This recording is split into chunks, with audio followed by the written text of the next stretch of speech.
In this third video, we will be discussing the third topic for second quarter, which is the family structures and legacies. So let us have the overview of our topic.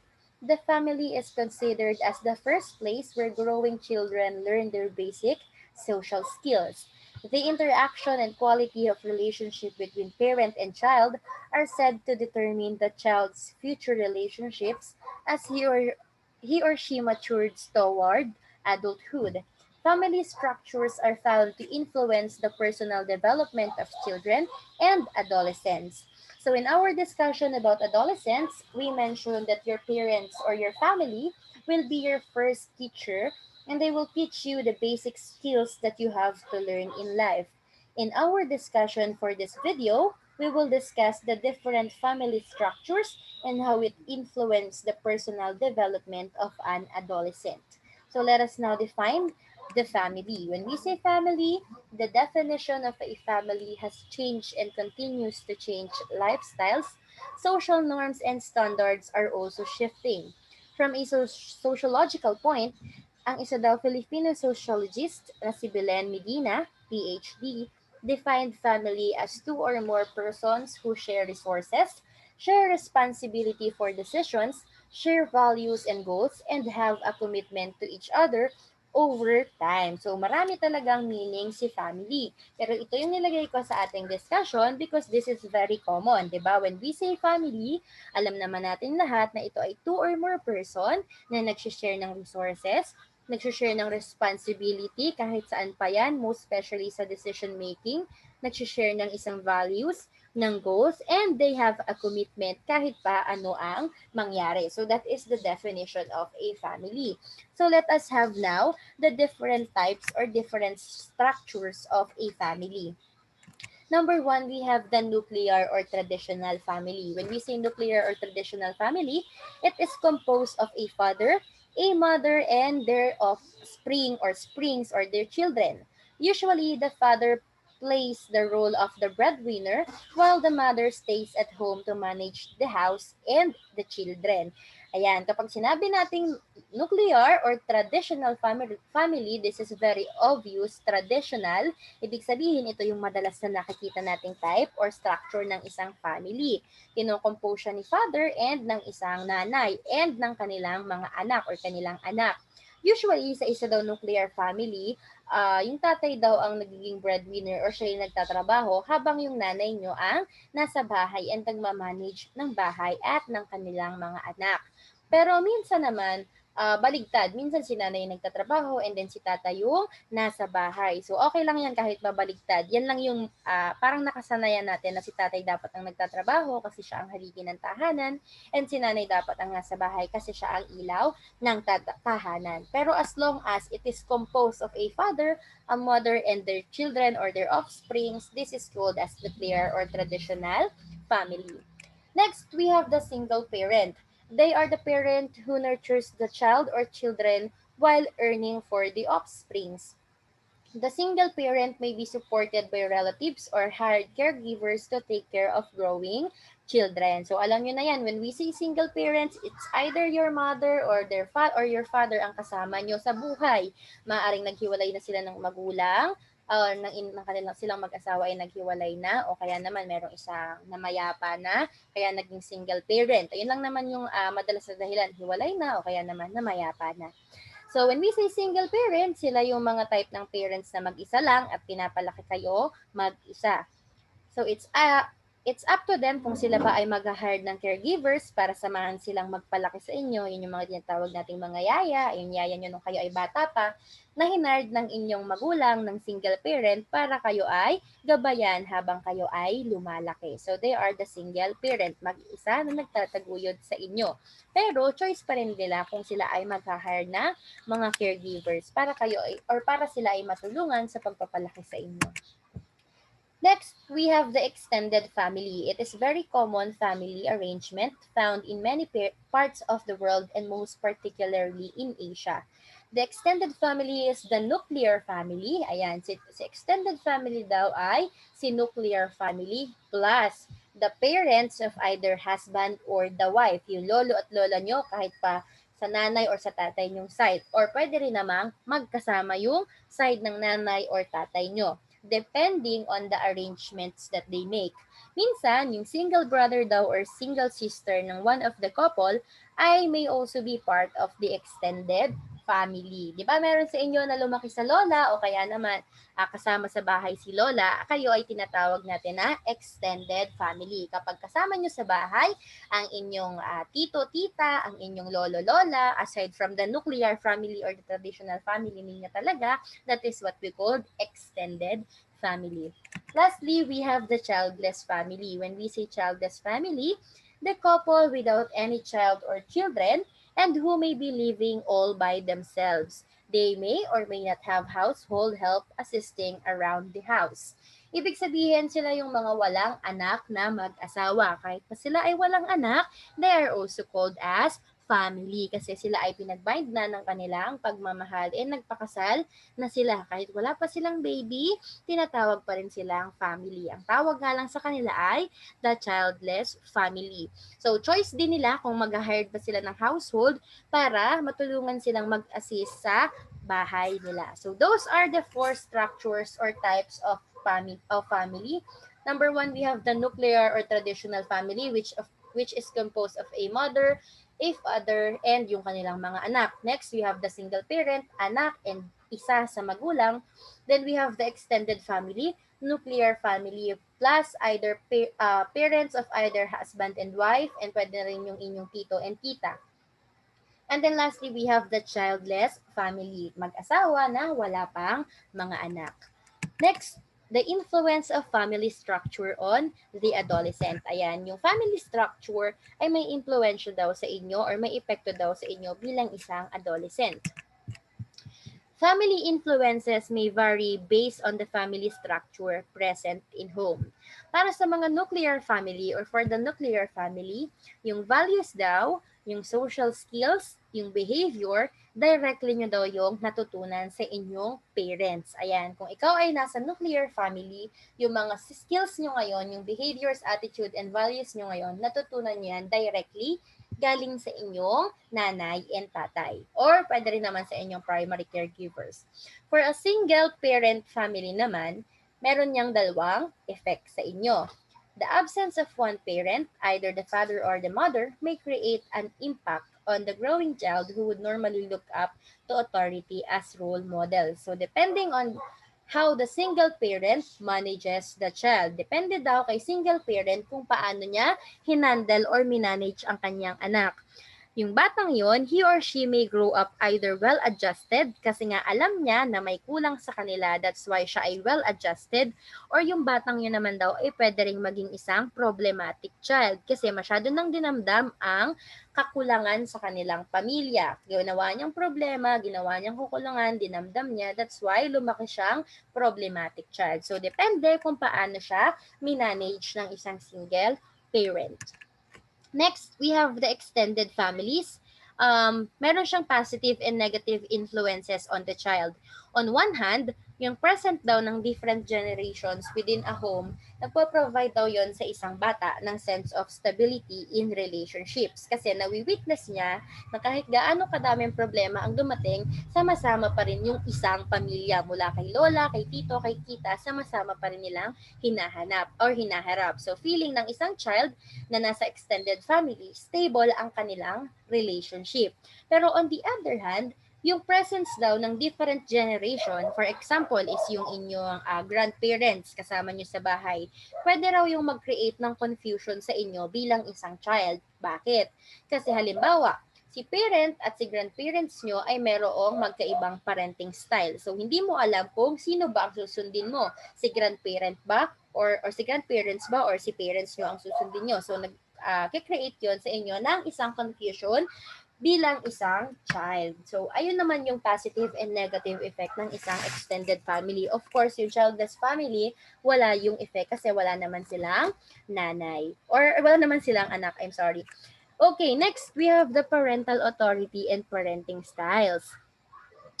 Parents can serve as the models their adolescents can emulate while at the same time supporting their development toward young adulthood. So yung parents daw, pwede silang maging models na ginagaya or pwedeng gayahin ng kanilang mga anak. And at the same time, sumusuporta sila sa development na nangyayari dun sa kanilang anak. Next, authoritative parenting is a key factor in the psychological development of an adolescent, and it is believed to foster a healthy and positive impact on adolescents' development. So ano ba yung mga authoritative na parents? Kapag narinig natin si authoritative parents, 'di ba? Ang nasa isip agad natin sila yung mga mahihigpit na type ng parents. Pero of course, meron din naman silang good sides. Kaya ngayon ay nagfo-foster ng healthy and positive impact sa mga adolescent. So authoritative parents are those who insist that their child learning important values, norms, and rules. Yan. Ine-impose ng mga authoritative parents na mahalaga daw ang pag-aaral, mahalaga ang values, mahalaga ang rules, mahalaga ang norms, pero willing din naman sila na makinig and makipag-negotiate sa inyo, lalong-lalo na kung kayo ay may problema. When we say authoritative parenting style, it is characterized by high responsiveness and high demands. Authoritative parents, they are very responsive to the child's emotional needs while having high standards. Sila ay napaka consistent in enforcing boundaries. Pero, napoprovide naman nila ang inyong emotional needs and pwede silang umupo dyan, makinig sa problema nyo, makipag-usap sa inyo. So, nagre-result yon sa isang healthy and positive impact sa inyong development bilang isang adolescent. Lastly, parents of adolescents need to understand the challenges involved in their development, such as their struggle for independence and self autonomy, the formation of their identity and roles, and learning the value of fidelity in the process. Sabi ko nga, during the discussion of adolescence or stages of adolescence, talagang maraming changes ang pwede nyong harapin. So, bilang isang parent daw or um, bilang isang magulang, dapat naandun sila at umiintindi ng inyong mga pagbabago na nangyayari during the adolescent. Dapat alam nila, iniintindi nila, inuunawa nila na talagang may mga struggle, may mga changes, may mga challenges na darating, and naandun sila para kayo ay i-guide, i-disiplina, gabayan, itama, at sabihan ng ano ang dapat gawin. So those are the parental authority and parenting styles. Next, we have the family heredity. When we say family heredity, when you look around the members of your family, you might have observed certain physical similarities that exist among yourself, your siblings, and your parents. Ayan, uy, para kang yung nanay mo. Uy, kamukha mo yung tatay mo. Para kang yung kapatid mo. Para kang yung lola mo. So, nakikita mo yung similarities. Ayun yung tinatawag natin na mga namana natin. One of them is obesity and leanness. Yung pagkataba or pagkapayat na mamana daw yan, where the predisposition toward one or the other is often found throughout the generations from either side of the family. Next, ayan, predisposition to certain diseases is often believed to be passed on from generation to generation, such as diabetes. Di ba, pag may diabetes kayo or may diabetes ang isang kakilala nyo, ang unang tanong ng doktor ay, meron po bang history ang family nyo sa diabetes? Kasi nga, yung mga certain diseases such as diabetes, namamana din po yan. And lastly, the intelligence is another thing that is passed on through heredity. Kaya matalino yan kasi naku, ang talino rin naman ng nanay at tatay niyan.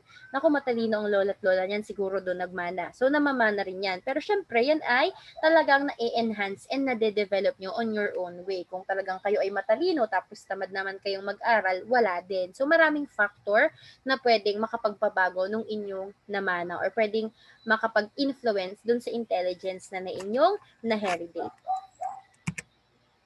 Next, we have the genogram. When we say genogram, it is a graphical map of a family's history that traces and illustrates patterns in structures and characteristics using special symbols to describe relationships, major events, diseases, traditions, social and personal beliefs and rituals, cultural heritage, religious beliefs, value system, philosophies about life and the dynamics of a family over several generations. Now, when we say genogram, isa siyang graphical map ng inyong ng family or ng history ng inyong family na nagtitrace and nag-i-illustrate daw ng mga pattern in structure and characteristics na gumagamit ng symbol para ma-describe nila yung relationship, yung mga nangyari, yung mga diseases, yung mga traditions, socials and personal beliefs, and so on. So, ipapakita ko sa inyo kung paano gumawa ng isang genogram.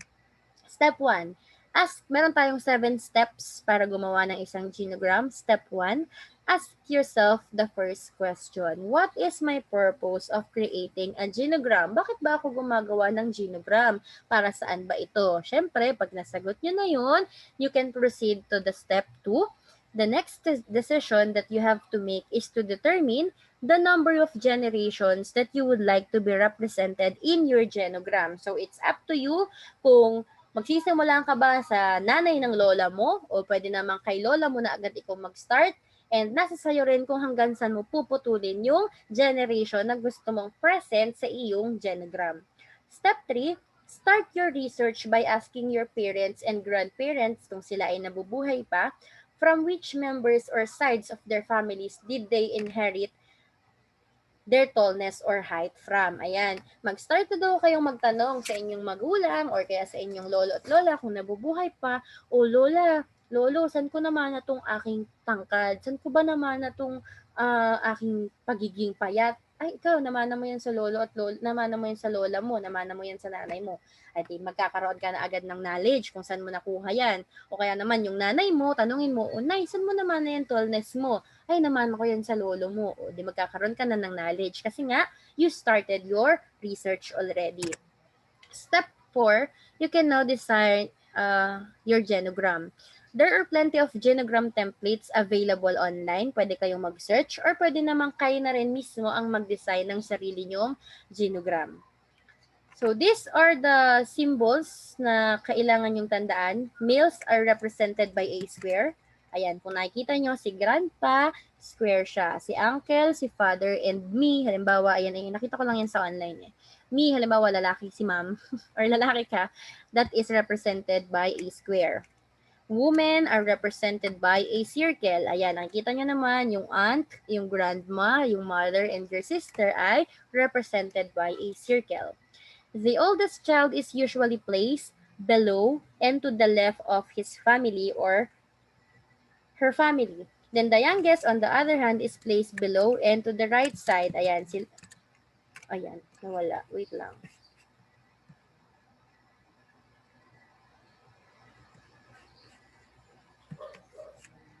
Ayan, nasa left side daw lagi yung pinakamatanda, and then sa right side daw is yung bata or yung youngest. And then nasa gitna, of course, yung mga sunod dun sa matanda and sa mas bata. Number 5, connect the symbols with the illustration given. Ayan, meron naman siyang nakaharang, hindi ko na naman siya mabasa. So you may now connect the different symbols you use. Single lines indicates union or marriage. Double lines will indicate divorce or separation. So sa pagko-connect nyo ng inyong symbols, gumamit kayo ng lines. Yung single lines, ibig sabihin nun kasal, and yung double lines, nag-i-indicate naman yun ng separation or ng divorce. Step 6, use representative symbols for the different height categories that you made. Here is a simple representation of these height categories. Ayan, pwede yung lagyan ng S for short, yung loob ng box. Pwedeng lagyan nyo ng M for medium, T for tall, or pwede namang ilagay nyo mismo yung height nyo. Ayan, you may place these letters inside the squares and boxes for easy visual identification. Ibig sabihin, pag nakita ko, sister, oh, si sister ay tall ang height. Ay, si sister ay maliit lang kasi short lang yung nakalagay sa kanya. Lastly, look at your chart and identify if there are patterns. Find out if these are consistent. Kung consistent, ibig sabihin tama yung ginawa mong genogram. But if not, you might have missed information regarding a person or a family. So yung patterns, they are very helpful in explaining the height differences in your family. Nakita mo, minana to ni lolo at ni lola, tapos ako naman naman ako kay mommy and daddy. So yung pattern na yon, magiging helpful yun sa inyo para malaman kung may mali ba kayong nagawa sa inyong genogram. So that's the end of our third video. Sorry ulit sa mga bulol-bulol. Thank you for listening, and I hope this will help you for your upcoming second monthly examination. God bless and Jesus loves you.